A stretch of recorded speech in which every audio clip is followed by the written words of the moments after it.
Bavandimwe nkunda bo mu muryango wa Padiri Mauri, Yezu Kristo akuzwe.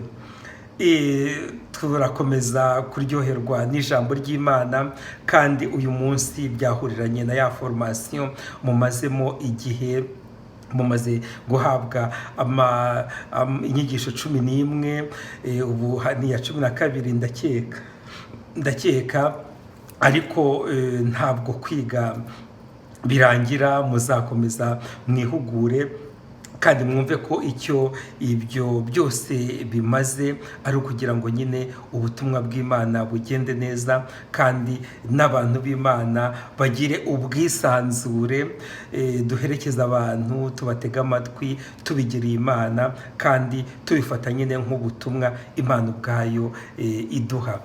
Mukomeze rero mubyige neza, mubibyaze umusaruro.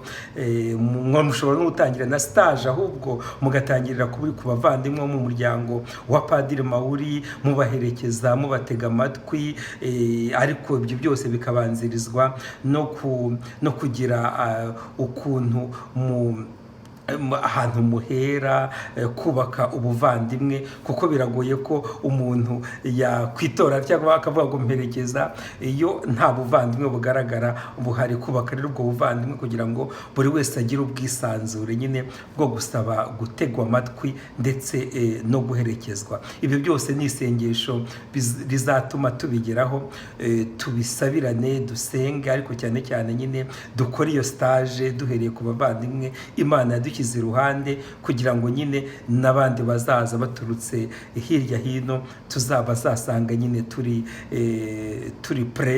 twiteguye kubafasha nyine mu rugero Imana izabiduhaho.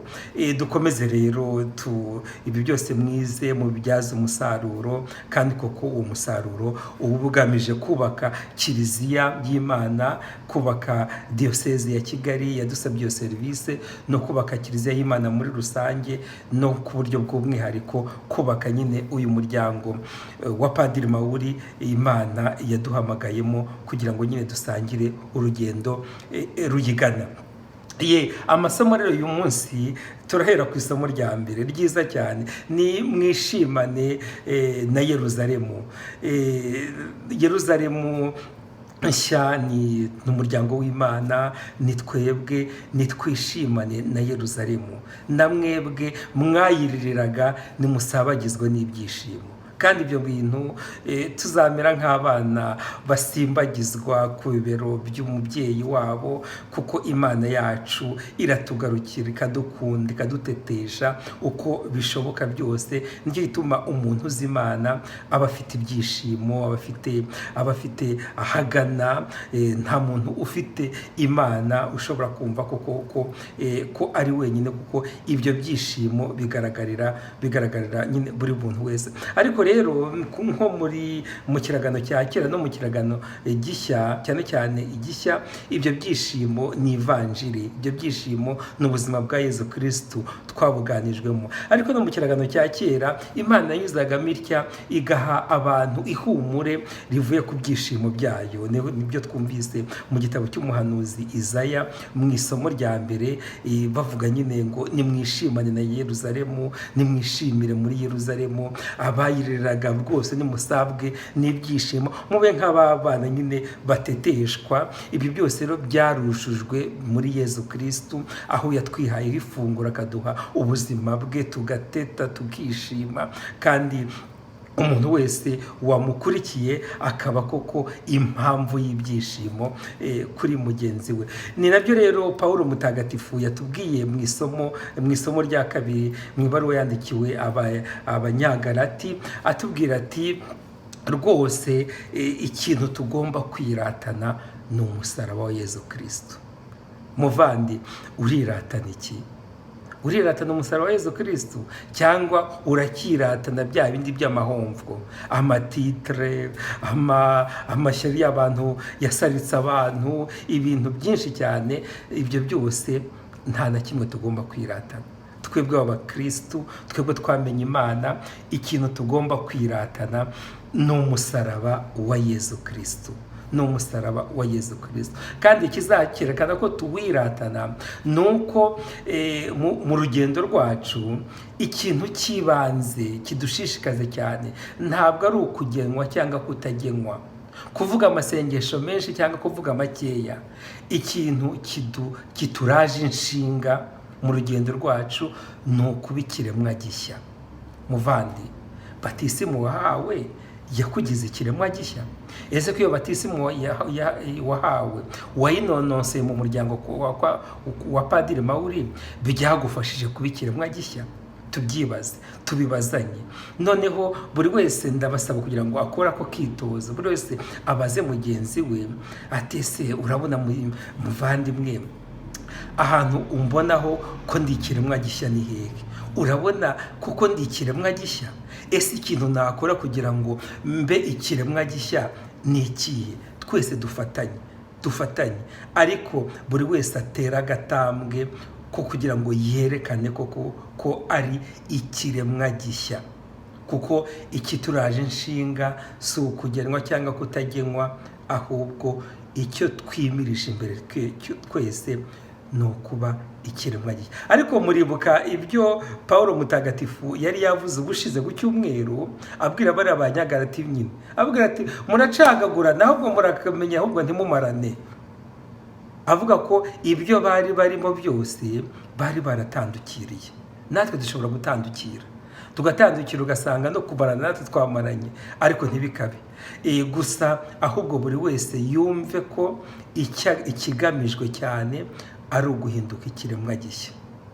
Buri wese yibaza ati ntaramenya Yezu Kristo, muri uyu muryango ntarakoramo amasezerano, nari meze ntya, ariko kuko nagiye muri uyu muryango nkamenya Yezu Kristo kandi bikambera uburyo bwo kunonosora batisimu nahawe, dore rwose icyo nimirije imbere no kuba ikiremwa gishya muri Yezu Kristo. Kandi ibi byose mbigeraho mu rugero Yezu Kristo bwe agenda ampamo kubigeraho, kandi koko nta kintu namusaba ngo yoye kukima. Bavandi, dukora ibishoboka byose, buri wese aba ikiremwa gishya, atari mu magambo gusa, ahubwo cyane cyane mu bikorwa, mu mutima wuzuye Yezu Kristo, maze ukagaragarira bose. Niho ibyishimo bya Yerusalemu bishingiye ku musaraba. Umusaraba wa Yezu Kristo utuma tubasha kwihanganira indi misaraba duhura nayo mu buzima bwacu bwa buri munsi. Dufatanye muri urwo rugamba, buri wese ahinduke ikiremwa gishya, kandi afashe mugenzi we kugira ngo ahinduke ikiremwa gishya. Kuko niyo twavuga amasengesho menshi, niyo twakora byinshi cyane bijyanye n'ubutumwa, ariko nta guhinduka dufite, tutahindutse ibiremwa bishya, twaba turimo tuvomera mu kiva. Dukore rero ibishoboka byose, dufatanye mu buvandimwe Imana yaduhaye, rwose tuzabigeraho byanze bikunze. Ibyo rero niba tutakiriye umusaraba ngo twiratane umusaraba wa Yezu Kristo, bityo dutere umugongo ibindi byose by'isi, biragoye ko twagira ibyishimo. Nimba ibyishimo byacu bishingiye ku musaraba wa Yezu Kristo, nimba bishingiye ku musaraba wa Yezu Kristo, bigaragazwa nuko tugenda duhinduka ibiremwa bishya mu rugero uwo musaraba nyine wa Yezu Kristo ugenda uduha kubigeraho. Nta muntu ubigeraho ako kanya, ni urugendo. Buri wese afatanye na mugenzi we, nicyo abavandimwe baberaho, kugira ngo hagaragare le changement, hagaragare impinduka mu rugendo rwacu, kandi impinduka nziza mu rugero nyine Imana igenda iduhamo kubikora. No mu ivanjiri rero ni nacyo Yezu yatubwiye. Murabona yagiye abohereza mu butumwa babiri, ari abantu 72, maze abohereza mu butumwa babiri, aho nyine kugira ngo bamujye kumutegurira amayira mu mijyi no mu nsisiro yagombaga kujyamo kwigisha. Baragenda rero, ariko ikintu gitangaje ni uko Yezu yahise yongeraho ikintu gisa nkaho gikomeye, ahubwo tukibaza n'impamvu na sanse yacyo tukayibura. Aravuga ati imirima ye ngo igeze ni byinshi, ariko abasaruzi ni bake. Imyaka yeze ni myinshi, ariko abasaruzi ni bake. Dusabe nyir'imyaka yohereza abakozi mu murimo. Ariko rero bavandi, hari aho nageze ndibaza, bariya abantu 72 ntabwo ari bake. Yesu yagiye anabohereza ari babiri kugira ngo bigaragare yuko umuntu ukorera Imana ataba wenyine bibaho. Abohereza ari babiri, ariko akubita ako kantu ngo nimusenge cyane, musabe nyir'imyaka yohereza abasaruzi mu murima we. Isengesho niryo rigenda rituma tuba mu busabane mu butumwa Imana itwoherezamo. Kandi ikindi, ibyo ngibyo yabivugiye, ni uko umurima w'Imana uhora ari mugari, kandi nta muntu utajya gukorera muri uwo murima w'Imana. Twese turabakandida. Nicyo gituma igihe cyose duteze amatwi tukakira ubwo butumwa, nta muntu wajya muri uwo murima w'Imana ngo buremo umurimo, habe n'umwe. Buri wese aba afite ibyo yakoramo mu rugero Roho Mutagatifu amugeneramo. Nicyo gituma ubwo butumwa bw'Imana iduha ntabwo ari umwihariko w'abantu aba n'aba, abantu bamwe na bamwe. Oya, ni ubutumwa buri wese ashobora kwakira, buri wese ashobora kuhabwamo impano na Yezu Kristo, kuko umurima w'Imana ni mugari kandi wakira abantu bose, abakozi bose. Umuntu wese ubishatse wakiriye ubutumwa aragenda akabonamo umurimo. Ariko rero tunabyumve, Imana yubaha ubwigenge bwacu. Nta muntu ifata ku ngufu ngo genda ujye gukora mu murimo wanjye kuko ni mugari. Oya, cyituma twebwe dusenga, tugasenga ku buryo bushoboka bwose, kugira ngo ugushaka kw'Imana guhure no gushaka kw'abantu, hanyuma haboneka abantu benshi bakora mu murima w'Imana. Iyo tugenda tuba benshi, ni naho birushaho kuryoha, naho umurima w'Imana nawo urushaho gususuruka, ugasusurutswa n'ubusabane bw'abavandimwe, ugasusurutswa n'ubwo bucuti bw'abavandimwe, nuko koroherana kw'abavandimwe, kuko icyo baba baziranyeho nuko bahujwe n'isengesho, bahujwe no gukorera nyine muri uwo murima w'Imana.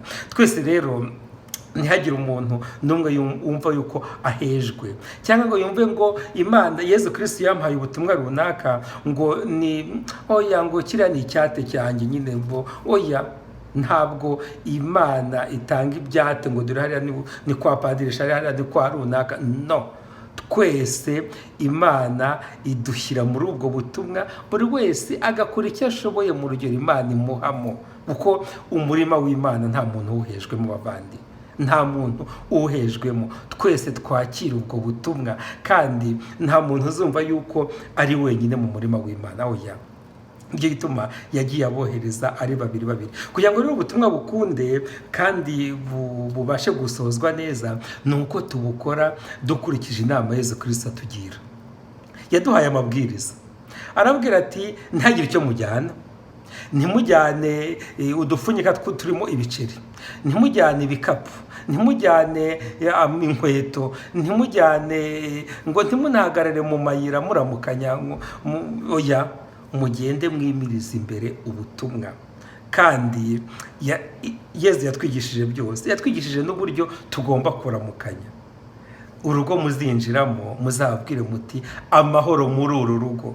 Iyo ndamutsikanye muzajye muyihana bavandi. Urugo winjiyemo kuko uri umuntu w'amahoro, ubahe amahoro ya Kristo, amahoro kuri uru rugo, amahoro kuri uyu muryango, amahoro ku muryango wa Padiri Mawuri, kuko ayo mahoro niyo tugomba guhana. Amahoro kuri uru rugo bavandi, amahoro kuri wowe urimo kunyumva, amahoro ku bavandimwe bose. Niyo ndamukanyo y'abantu bakiriye ubutumwa.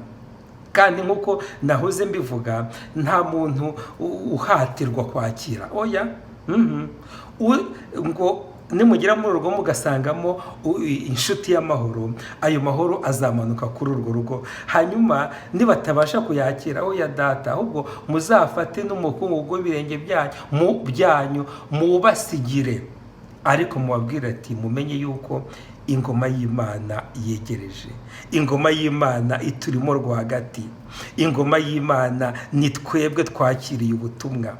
Bavandi, niyo message tugomba guha abantu, message y'amahoro, message yo kubabwira ko ubutumwa bwo kubabwira ko ingoma y'Imana ibarimo rwagati, nta kindi. Ibindi byose bigenda byiyongeramo ni iby'amanjwe. Amahoro, ingoma y'Imana, nta kindi.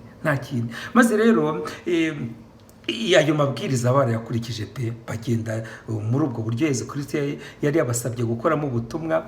Hanyuma bagera ubutumwa barabusoza, bagera igihe cyo gutaha, maze bajya gutekerereza Yesu uko byagenze. Ibintu byiza cyane, baramubwira ngo maze ngo bishimye cyane, reka barusha inyoni kuririmba.